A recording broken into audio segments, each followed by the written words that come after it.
instant noodles.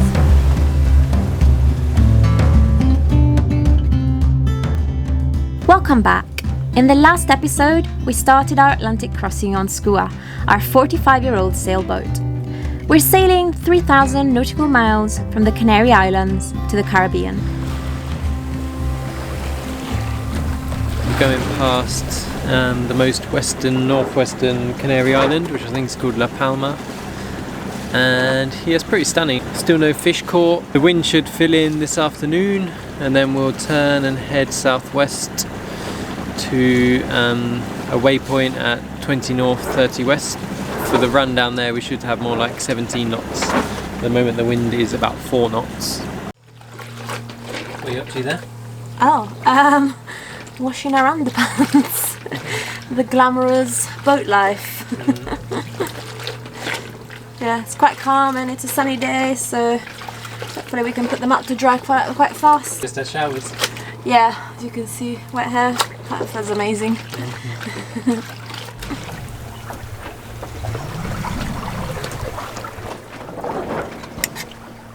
What are you having? Veggies with fajita spices and a Spanish omelette. Very good. Trying to use up some of our fresh stuff.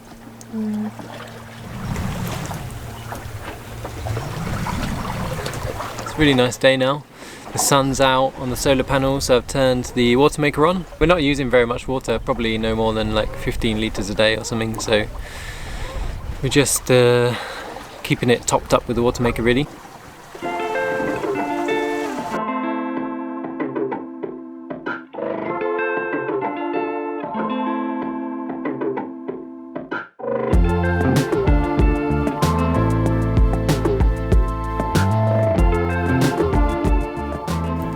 Now that we have cleared the Canary Islands, we can finally turn southwest and set the sails wing on wing, which is our preferred sail plan for this ocean crossing.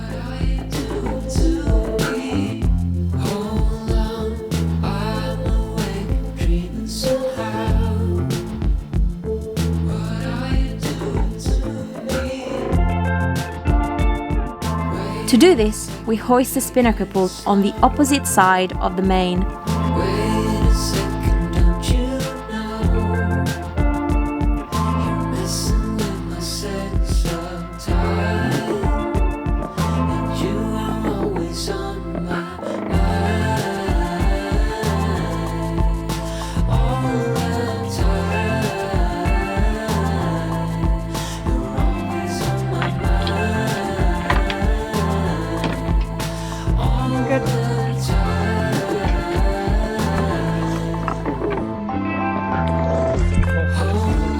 Yeah.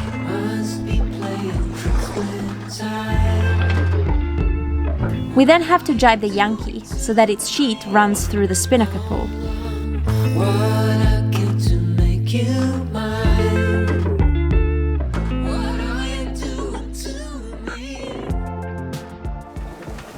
So is this us now? Yeah, I hope so. Hope the wind settles down to be from broadly this direction. I think we'll probably inevitably get some more like the lighter and stronger spells, but hopefully this is like the rig set up, the hydrovane steering, just yeah, keep ticking down the miles, so I hope so.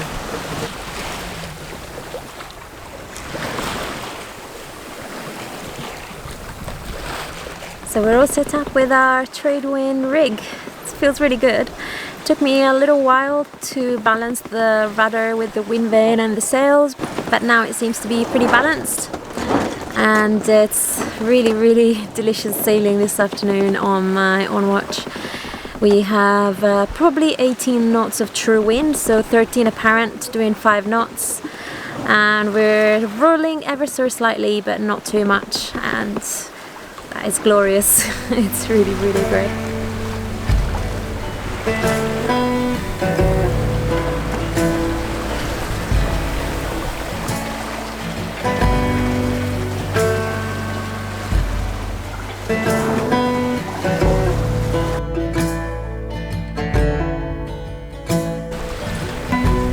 With the boat well balanced, all I have left to do is keep watch by scanning the horizon every 10 minutes read, and occasionally adjust the wind vane as the wind changes.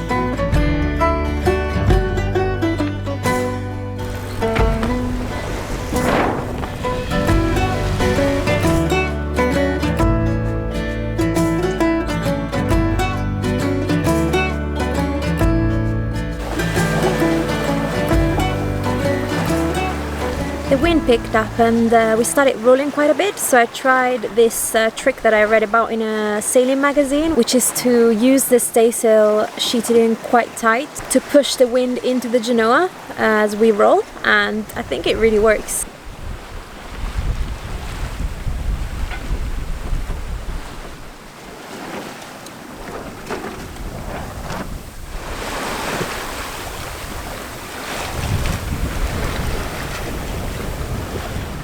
Spring rolls? Yeah, ready-made spring rolls.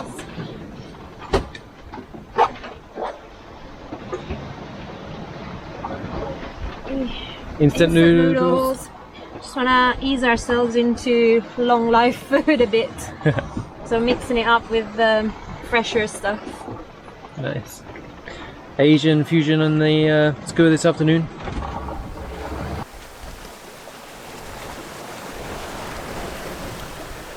We're keeping track of our position and progress on our logbook.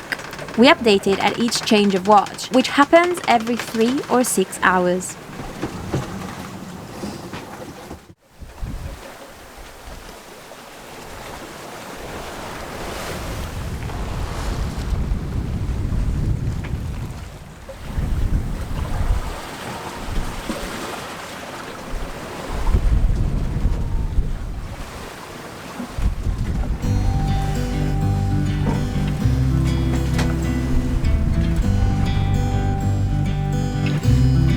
From day 4 onwards, the days start blending together.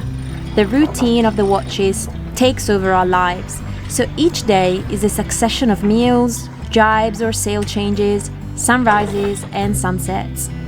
Throughout the next few days, we change the sail plan a couple of times to keep Squawk comfortable as the wind starts building.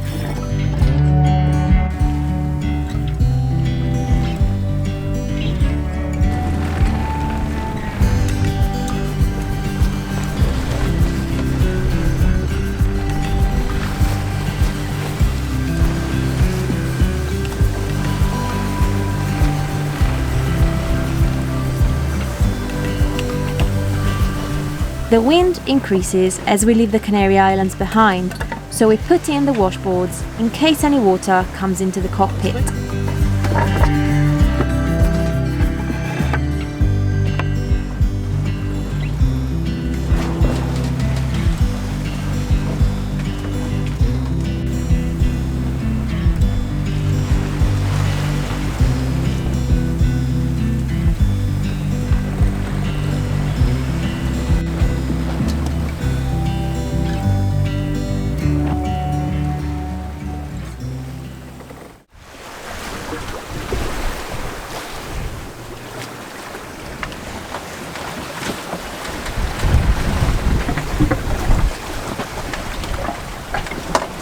Yeah, it's cloudy, like you can see, so there were no stars out this morning.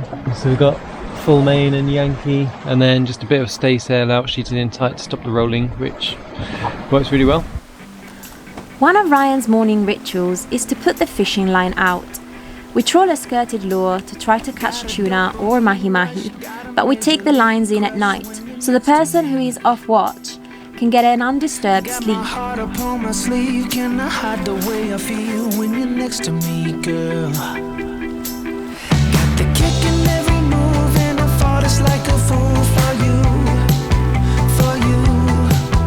Wish I knew just what it was, but why should I make a fuss? Just stay next to me, girl, next to me, girl. Something special on the rise, something special that I like about you. The past few days have been pretty tough, if I have to be honest. We've often had 30 knots of true wind and the boat has been moving and rolling so much. It has been really hard to do anything. Couldn't really cook a meal, couldn't wash, couldn't sleep. I'm a really light sleeper, so we've everything on the boat smashing from one side to the other all the time. It was yeah, it was really hard. And when I was lucky, I got 2 hours in 24 of sleep, and that kind of got me a bit on the edge. But finally today we have about 18 to 23 knots of wind, true wind, so around 13 to 18 apparent, which is absolutely lovely. We are rolling a lot less, and yeah, I feel like I can eat normal food. I feel like I can cook, wash, and all of that. And yeah, I feel human again. It's great, and hopefully this weather stays for a while, because it's really optimum wind speed for us, because we're doing 5 knots and the boat is very comfy.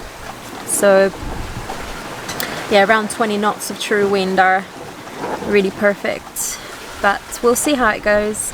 We're in touch with other boats that are on our same sort of route. One left the Canary Islands sort of at the same time as us, but they were about 200-300 miles ahead of us because they were in Tenerife, and another boat left the Cape Verdes on the same date, and so we are kind of keeping in touch via satellite messages, and so we get a bit of a preview, because I think our friends are a couple of days ahead of us, and that's really nice to know what to expect.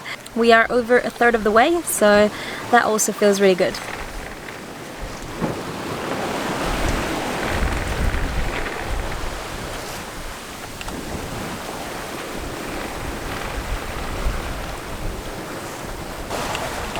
Find your first flying fish? Yeah, he was just sat on the side deck. Poor little guy. Does it stink? No, it doesn't really smell of anything. Ah, I thought they stank. Yeah, that's the rumour, isn't it? Maybe the bigger ones do. It's so cute. Yeah, he's cooler. Poor little guy.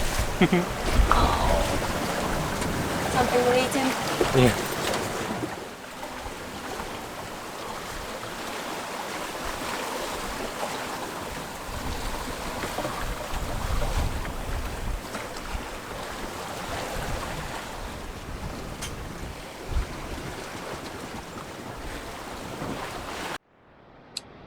We're about 10 minutes from the sun setting. At last the cloud has cleared and we've got like a nice clear evening, so I'm going to do some celestial sights. I think I'll do Venus and Sirius because they're super bright, and then Pollux of the Castor and Pollux twins, and I hope I can find them. Venus is super obvious because it is really bright and like just above the sun as it sets, and Sirius is about 90 degrees to the left of Venus, so that's reasonably easy to find, and it's like by far the brightest star in the sky.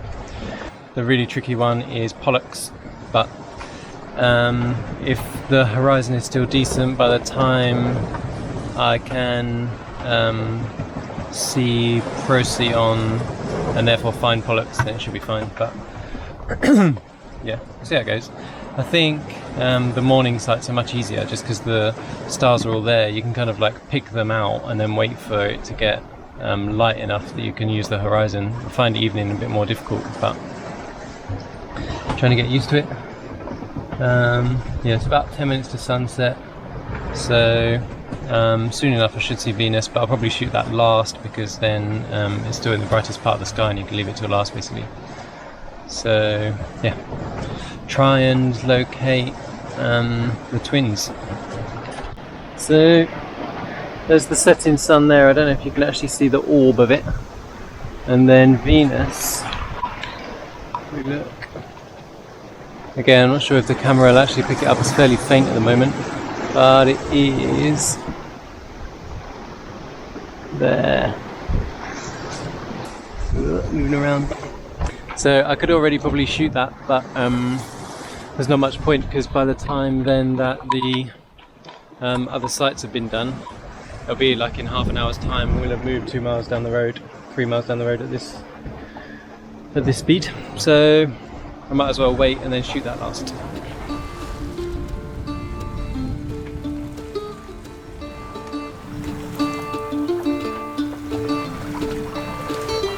Ryan shoots each star as many times as he can before it gets too dark to see the horizon. Taking multiple sights helps reduce errors. When shooting the brightest stars, Ryan manages to get an accuracy within 10 miles, which is acceptable for ocean sailing.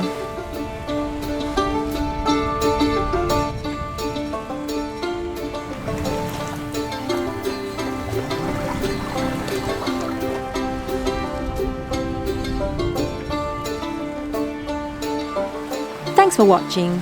If you enjoyed this video, subscribe and give this video a like. You can support our video production via Patreon or a casual PayPal donation.